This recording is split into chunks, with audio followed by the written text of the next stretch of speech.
Meantime, Secretary of State Antony Blinken has been stressing the urgency of getting a Gaza ceasefire deal, quote, over the finish line. For that and all the other day's headlines, we turn now to William Brangham in our Washington studio. William? Thanks, Amna and Jeff. Secretary Blinken is on his 9th trip to the region since fighting began, and he says the U.S. will do everything possible to get Hamas on board with the current ceasefire proposals. Today he met with negotiators in Egypt and Qatar, a day after announcing that Israel had accepted a proposal that would bridge gaps in negotiations. But many challenges remain. Israeli Prime Minister Benjamin Netanyahu says his military wants lasting control over 2 strategic corridors inside Gaza, which is a non-starter for Hamas. In Doha today, Blinken said that condition is not included in the so-called bridging proposal that Netanyahu agreed to. That plan, among other things, as I said, includes a very clear schedule and locations for withdrawals. It's so clearly in the interests of all concerned, starting with Israel, to bring this to a close. Meantime, Iran says it could be a long time before it retaliates against Israel over the killing in Tehran last month of a Hamas leader. Iran blames Israel for that killing. Israel's military says it recovered the dead bodies of 6 hostages during an overnight raid in Gaza. A group representing hostages' families say the men were kidnapped alive during the October 7th attack. The army did not say when or how they were killed. Separately, Gaza health authorities say at least 10 people were killed in an Israeli airstrike on a school that was sheltering some 700 people. Israel says the strike targeted Hamas militants who had set up a command center inside. Russia and Ukraine are both making military gains in 2 different geographical areas of their ongoing conflict. Russian forces are advancing on the eastern Ukrainian city of Pokrovsk, while Ukraine pushes deeper into Russia's Kursk region. Ukraine's military chief said that his troops now control nearly 500 square miles of the territory. And Russian sources say Ukraine has destroyed or damaged all 3 bridges over the Sem River in western Russia. Meanwhile, Ukraine's President Volodymyr Zelensky visited a hospital today that cares for military personnel. In a recorded message, he warned of the dangers facing the strategically important city of Pokrovsk. Була доповідь головкома Сирського.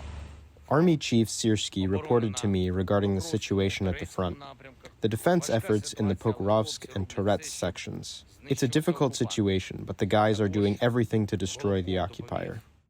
Elsewhere, an oil depot in Russia's southwestern Rostov region has been burning for 3 days now after it was hit by Ukrainian drones. More than 500 firefighters are reportedly working to contain the fire. Back here in the U.S., in the state of Maine, an independent commission found that the Army Reserves and local police missed several opportunities that could have prevented a mass shooting in Lewiston last fall. Army Reservist Robert Card killed 18 people and himself in the deadliest shooting in that state's history.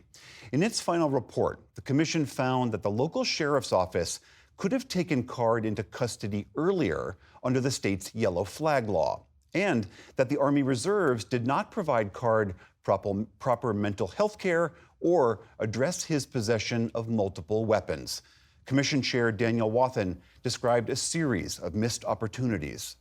Had members of Card's Army Reserve unit presented a full and complete accounting of the facts, the sheriff's office might have acted more assertively in September.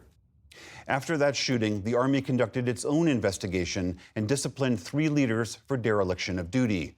Maine's legislature also passed new gun laws, including a 3-day waiting period for purchasing a gun.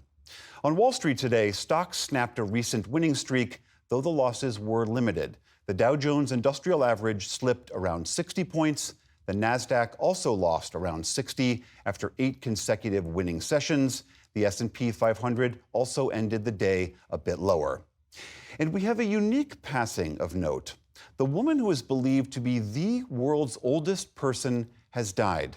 Maria Brañas was born in San Francisco in 1907. That's a decade before the United States entered World War I. Her family moved to Spain when she was young, and she died there at a nursing home in the Catalan town of Olot. Her social media account called her, quote, Super Catalan grandma with a bio that read, "I am old, very old, but not an idiot." She was 117 years old. According to the Gerontology Research Group, her passing leaves Tomiko Ikuta of Japan as the new oldest living person. She is 116. Still to come on the NewsHour, the desperate shortage of food and medical care in war-torn Sudan, and what you need to know about the latest COVID surge. This is the PBS NewsHour from WETA Studios in Washington and in the West from the Walter Cronkite School of Journalism at Arizona State University.